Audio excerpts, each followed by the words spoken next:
ओम श्री गणेशाय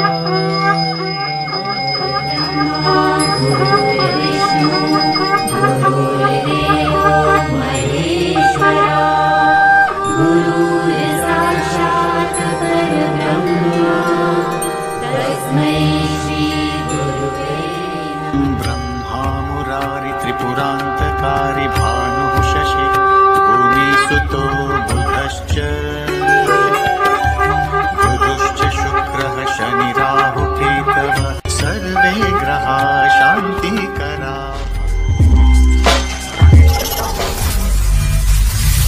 ओम गुरुर्ब्रह्मा गुरुर्विष्णु गुरुर्देवो महेश्वरा गुरुर साक्षात् परम ब्रह्मा तस्मै श्री गुरवे नमः। श्री गणेशाय नमः। श्री सरस्वती नमः। श्री स्वस्थानी परमेश्वरे नमो नमः।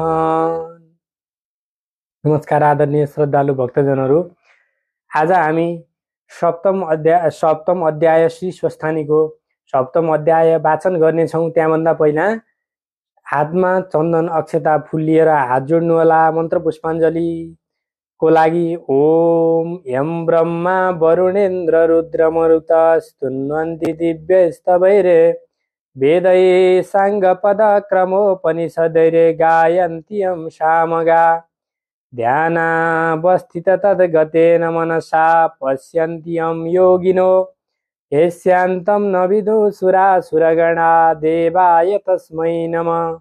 श्रीमच्चन्दनचर्चितो ज्वलवपु शुक्लाम्बरा मल्लिका मालालङ्कृतकुण्डला प्रविलसन्मुक्तावली शोभिता सर्वज्ञाननिदान पुस्तकधरा रुद्राक्षमालाकरा वाग्देवी वनदाम्बुजे वसतु मे त्रैलोक्यमाता चिरं मुखं करोति वाचालं पङ्गुं लङ्घयते गिरिं यत्कृपातमहं वन्दे परमानन्दमाधवं। नमो भगवते तस्मै व्यासाय मिततेजसे ईर्ष्या प्रसादाद् वक्ष्यामि नारायण कथामिमम्। नारायणं नमस्कृत्य नरं चैव नरोत्तमं देवीं सरस्वतीं व्यासं ततो जयमुदीरयेत्। साष्टाङ्गं गमनं कृत्वा स्वस्थानीं परमेश्वरीं कथां सुदोपमां देव्या श्रुत्वाभीष्टफलं लभेत्। ओम श्री स्वस्थानी परमेश्वरे नमो नमः। यो प्रार्थना सकेर हातमा लिएको चन्दन अक्षता पुष्प जे छ यो सबै भगवान श्री स्वस्थानी देवीलाई अर्पण गरिदिनु होला। यो अर्पण गरेर फेरि हातमा फुल लिएर अब आजको हाम्रो सप्तम अध्याय हामी वाचन गर्नेछौँ। एकचित्त भएर स्वस्थानी परमेश्वरी देवीलाई आफ्नो मनोकामनाहरू के छ यो सम्पूर्ण सम्झेर यहाँहरूले हातमा फुल लिएर फेरि एकचित्त भएर यो श्रवण गर्नु होला। श्री गणेशाय नमः। अतः सप्तमोऽध्यायः। कुमारजी आज्ञा गर्नुहुन्छ, हे अगस्त्य मुनि, सतीदेवीले यज्ञमा थाल हाली प्राण छाडेको देखि देवता यक्ष गन्धर्व नाग अप्सरा त्यहाँ रहेका सबै क्या अनर्थ भयो भनी आश्चर्य मान्दा भए। अकस्मात धुलो उडी आकाशमा व्यास भई अन्धकार भयो। वायु पनि विपरीतसँग बहन लाग्यो। बिना बादल मेघ गर्जन लाग्यो। सब देवताको आँखामा धुलो परी भूमिमा घोप्टो परे। कसैलाई उडाउन लाग्यो, कति रुन लागे, कति आफ्नो जीवको सम्भार गरिरहे।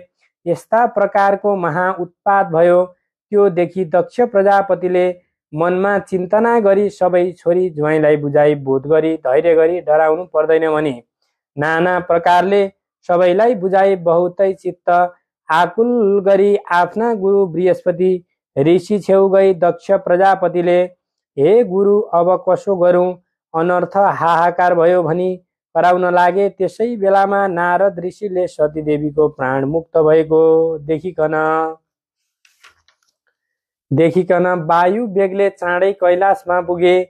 श्री महादेवका चरणमा दण्डवत गरी बिन्ती गरे, हे ईश्वर प्रभु परमात्मा, तपाईकी प्राणतुल्य सतीदेवीले प्राण त्याग गरिन्।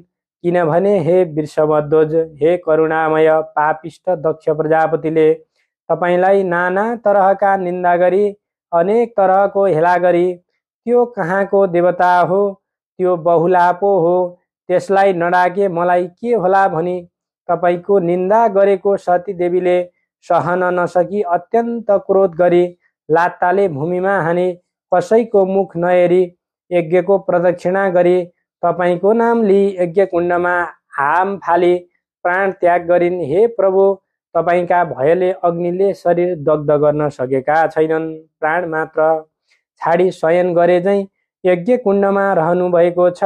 हे ईश्वर, हे जगदीश्वर, यही कुरा बिन्ती गरौँ भनी आएको हुँ। अब कसो गरौँ, अनर्थ भयो। यति नारद मुनिले भनेको सुनि महादेवले आज्ञा गरे, हे मुनि, यो कुरा निश्चय हो कि होइन? त्यसपछि नारद बिन्ती गर्छन्, हे ईश्वर, तपाईका अगाडि मैले मिथ्या कुरा कसो गरी बोलुँला, ध्यान दृष्टिले हेर्नुहोस्। यति नारदको वचन सुनि अत्यन्त क्रोध गरी तिनै आँखाबाट आगो निकाली दाराकिटी रिसले हात मुठी पारे नारदको मुखिन्जेल भने, हे नारद, 33 कोटी देवताले रक्षा गरी राखेको पापिष्ट दक्ष प्रजापतिको निर्मूल नगरी छाड्ने छैन। अब तिमी आफ्ना आश्रममा जाऊ। महादेवले बिदा दिएपछि नारदले साष्टाङ्ग प्रणाम गरे। त्यहाँबाट बिदा भई ब्रह्मलोकमा गए। त्यहाँ पछि श्री महादेवले सती देवीलाई सम्झे। अत्यन्त क्रोध गरी तिनै आँखाबाट अग्निको ज्वाला निकाली आफ्ना शिरदेखि एक जटा निकाली पृथ्वीमा पछारेर त्यहीबाट मेघ गर्जे झैं ठुलो शब्द गरी कराई भयङ्कर 64 योगिनी भूत प्रेत पार्थगण समेत भई महाकाली उत्पन्न भइन्। कस्ती महाकाली भने महाभयानक आँखाबाट आगो निकाल्ने भएकी, लामा दारा निस्केकी, आकाश जस्तै पेट भएकी, बाघका छालाले कम्मरमा बेष्टित गरेकी, केश फिजाएकी, दाहिने हातमा खड्ग लिएकी, कहिले लामो जिब्रो निकाली हाँस्ने, कहिले जिब्रो चलाउने, यस्ती महाकाली श्री महादेवको अगाडि खडा भई के कामले आराधना गर्नुभयो, आज्ञा गर्नुहोस् भनी खडा भइरहन्। फेरि महादेवले एक जटा निकाली भूमिमा पछारेर त्यहीबाट पृथ्वी डोलायमान गरी सिमनाद गरे झैं गरी गर्जी 1000 सूर्यका जस्तो तेज भएका, मुण्डमाला लगाएका, दाहिने हातमा त्रिशूल लिएका, यस्तो भीषण मूर्ति भएका वीरभद्रले महादेवको अगाडि खडा भई बिन्ती गर्न लागे, हे ईश्वर, किन हामीलाई आराधना गर्नुभयो, आज्ञा गर्नुहोस् भनेर भनिसकेपछि तब महादेव आज्ञा गर्नुहुन्छ, हे वीरभद्र, महाकाली, तिमीहरू पापिष्ट दक्ष प्रजापतिको यज्ञ विध्वंस गरे, दक्षको पनि संहार गरी 33 कोटी देवता सबैको नाश गरी आऊ। हे वीरभद्र, हे महाकाली, यसै कारणले तिमीहरूको आराधना गरेको हो। अब नन्दी, भृङ्गी, विषम, ज्वर, 64 योगिनी समेत भई दक्षको नाश गर्न जाऊ। यति महादेवको आज्ञा सुनि नन्दी, भृङ्गी, विषम, ज्वर, 64 योगिनी भूत प्रेत पिशाच सहित भई मेघ गर्जे झैं सिमनाद गरी पृथ्वीमा डोलायमान गरे। यमराज आए झैं गरी अत्यन्त क्रुद्ध भई महादेवको आज्ञा शिरमा राखी कैलाशदेखि झरे। यिनीहरूको चालामालादेखि पृथ्वीलाई थाम्नै साह्रै मुस्किल पर्यो। पृथ्वी डोलायमान भइन्, 7 समुद्र कम्प भयो। यावत जीवात्मा सबै त्राही त्राही भए। यस्ता तरहले दक्ष प्रजापतिका यज्ञमा पनि अनेक उत्पात हुन लाग्यो। आकाशमा गिद्ध काग कराई मण्डलाकार गर्न लागे। स्यालले दुवै आँखा र मुखबाट आगो निकाली कराई हिँड्न लागे। फेरि रगत वृष्टि भयो, वायु विपरीतले बहन लाग्यो। यस्तो उत्पात भएको देखि यज्ञमा रहेका सबैले हाहाकार गरी कराई कोही भाग्न लागे। स्वास्नी केटाकेटी बुढाबुढीहरू भाग्न नसकी भूमिमा घोप्टो परी रुन कराउन लागे। कोही सबैको संहार गर्न पछि लागे। कोही नजानी फेरि के उत्पात होला भनी डराई त्राही त्राही भइरहेका थिए। त्यस्तै बेलामा वीरभद्र महाकाली गण सहित भई मेघ गर्जे झैं गर्जी हात्तीको बथानमा सिम गए झैं गरी दक्षका यज्ञमा पुगे। त्यहाँ उपरान्त यज्ञमा रहेका देवता यक्ष गन्धर्व किन्नर दैत्य नागहरूसँग सीम जुधे झैँ गरी सङ्ग्राम गरे। त्योदेखि यज्ञमा रहेका दक्षका छोरीहरू देवकन्या, गन्धर्वकन्या, नागकन्या, ऋषि, ब्राह्मण, बालक, अप्सराहरू त्राही त्राही भनी नारायण नारायण भनी अघोर शब्दसँग कराई रोई 10 दिशामा भागे। कोही भाग्न नसकी लडेर माटो टेकी माटो खान लागे। कसैको खुट्टा मर्की भाँचिएर मूर्छा भई लडिरहे। परन्तु विष्णु प्रवृत्ति 33 कोटी देवता यक्ष गन्धर्व किन्नर दैत्यहरूले दक्ष प्रजापतिको निम्ति आफ्ना आफ्ना शस्त्रले महावीर वीरभद्र महाकालीमाथि प्रहार गर्न लागे। यस्ता प्रकारले परस्पर युद्ध भयो।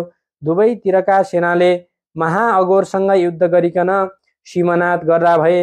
इन्द्रादि 33 कोटी देवताले पनि वीरभद्र महाकालीमा अनेक शस्त्र अस्त्र क्षेपण गरे। के भने ब्रह्मास्त्र, इन्द्रास्त्र, देव्यास्त्र, वरुणास्त्र, अग्न्यास्त्र, तोमर, भिन्दिपाल, गडा, गदा, खड्ग, मुसल, नागपाश इत्यादिले वीरभद्र महाकाली 64 योगिनी नन्दी भृङ्गी पार्थगण भूत प्रेत विषम ज्वरमाथि प्रहार गरे।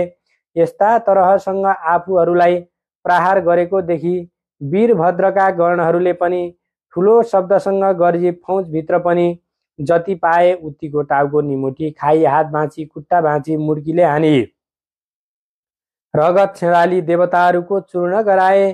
फेरि महाकालीले काल जस्तै खड्गली राता राता आँखा गरी वर्षाकालमा मेघ गर्जे झैँ गरी सीमनाद गरी मृगका फौजमा सीम गए झैँ सुकेको परालमा आगो लागे झैँ गरी क्षणभरिमा नाश गरिन्। फेरि वीरभद्रले आफूमाथि शस्त्र अस्त्र वर्षाएको देखि क्रोधले नन्दी भृङ्गी 64 योगिनी भूत प्रेत पिशाच पार्थगण समेत शत्रुपक्षका कसैको शिर छुट्याएर कसैको हात पाउ छुट्याए।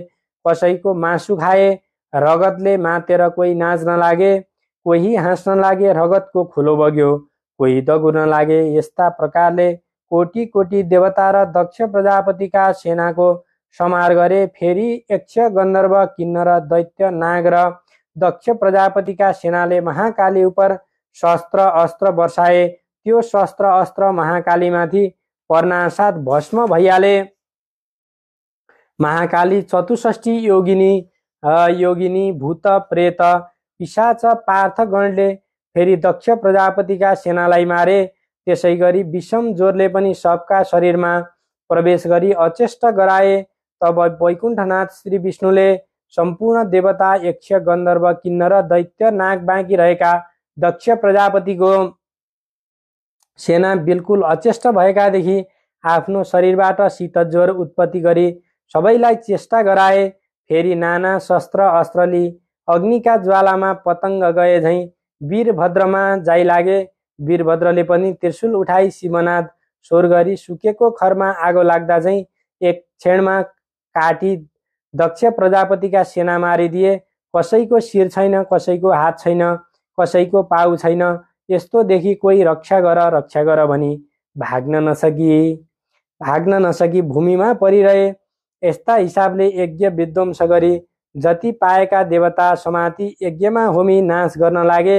वीरभद्रले हतरले देवता यक्ष गन्धर्व दैत्य नाग दक्ष प्रजापतिका सेना मारेको र यज्ञ विध्वंस गरेको देखि विष्णु अत्यन्त क्रोधले राता राता आँखा बनाई नागले निश्वास गर्दा चाहिँ सुस्केरा हाली अग्निको ज्वाला जस्तो भई बायाँ हातले पाञ्चजन्य शङ्ख बजाई दाहिने हातले कौमुदकी गदा उठाई संहार कालका रुद्र जाँदा झैँ वीरभद्रका सेनामाथि जाइ लागे। त्यो देखि देवता यक्ष गन्धर्व दैत्य नाग र दक्ष प्रजापतिका सेनाले धन्य धन्य विष्णु तिम्रो जय कल्याण होस् भनी आफ्ना शस्त्र अस्त्र लिई विष्णुसँग लागि लड्न लागे। त्यो देखि महाकाली क्रोधले अग्निका ज्वाला जस्तो बडो तेज निकाली खड्ग उठाई 64 योगिनी भूत प्रेत पिशाच पार्थगण सहित गई लड्न लागिन्।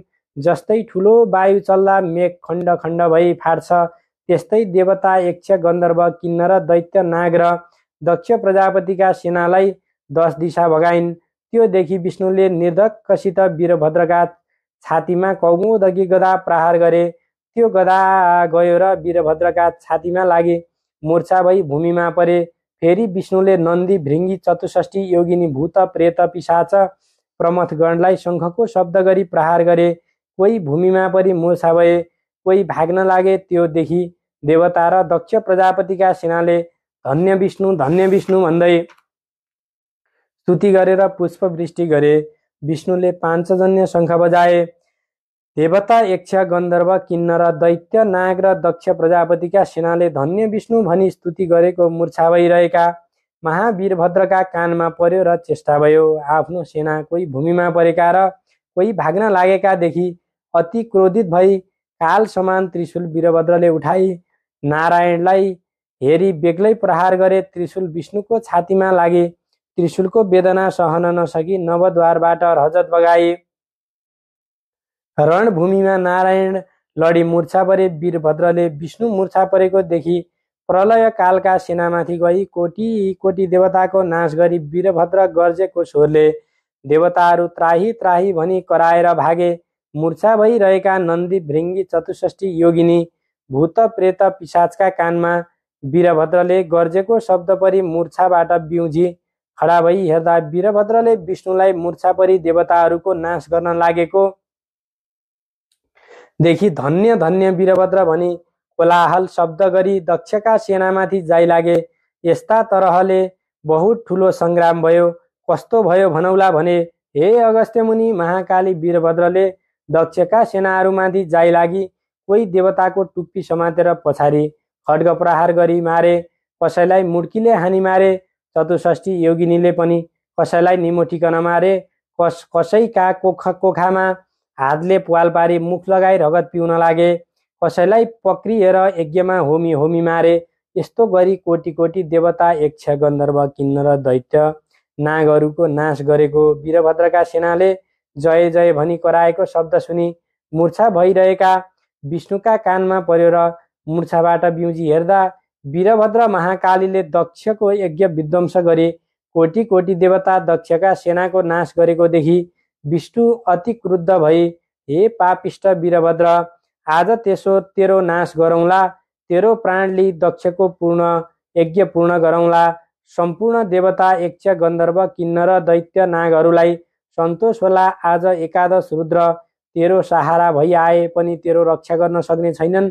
सम्पूर्ण दुष्टको नाश गर्ने यो चक्र देखिस् भने सुदर्शन चक्र देखाए। विष्णुले भनेको यस्ता क्षुद्र वचन सुनि वीरभद्र क्रोध भई विष्णुलाई भने, हे पापिष्ट विष्णु, सम्पूर्ण दुष्टको नाश गर्ने चक्र भनी देखाइस्, नाश गरौँला भनिस्।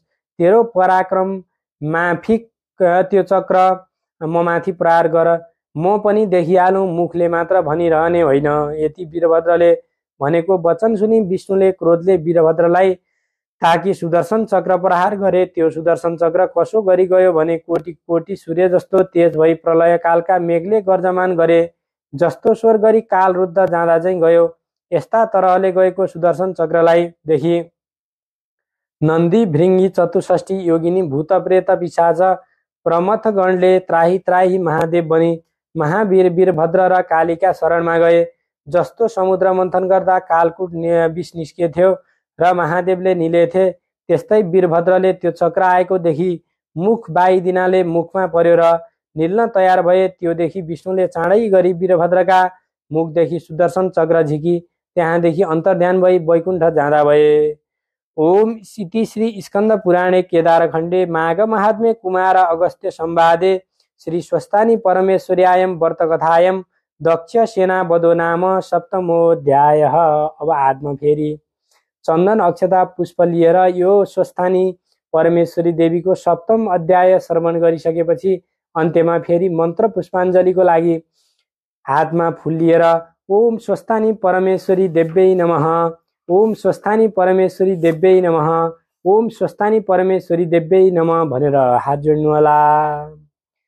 ओम उपनयतु मङ्गलवा सकल जगन्मङ्गलालय श्रीमान दिनकर किरण निबोधित नवनलिन दल निवेक्षण श्रीकृष्ण काले वर्षतु पर्जन्य पृथिवी सस्यशालिनी देशोऽयं क्षोभरहितो ब्राह्मणा सन्तु निर्मया अपुत्रा पुत्रिण सन्तु पुत्रिणा सन्तु पौत्रिण निर्धना सदना सन्तु जीवन्तु शरदां शतम् तत्रैव गङ्गा यमुना च तत्र गोदावरी सिन्धु सरस्वती च तीर्थानि सर्वाणि वसन्ति तत्र यत्राच्युतोद्धारकथा प्रसङ्ग या कुन्दिन्दुतुषारहारधवला या शुभ्रवस्त्रावृता या वीणा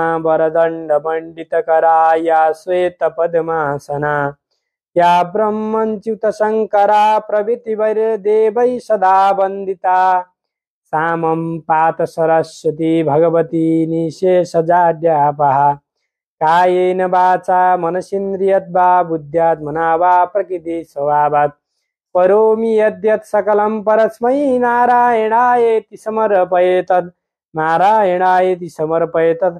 सबैजना भक्तजनहरूले पुष्पाञ्जली भगवान श्री स्वस्थानी परमेश्वरी देवीको पुस्तकमा चढाएर आफूले चिताएको वर माग्नुहोला र यो पुष्पाञ्जली स्वस्थानी परमेश्वरी देवीलाई अर्पण गरेर त्यही आफ्नो शिर निहुराएर ढोक गर्नुहोला। जय श्री स्वस्थानी परमेश्वरी देवी।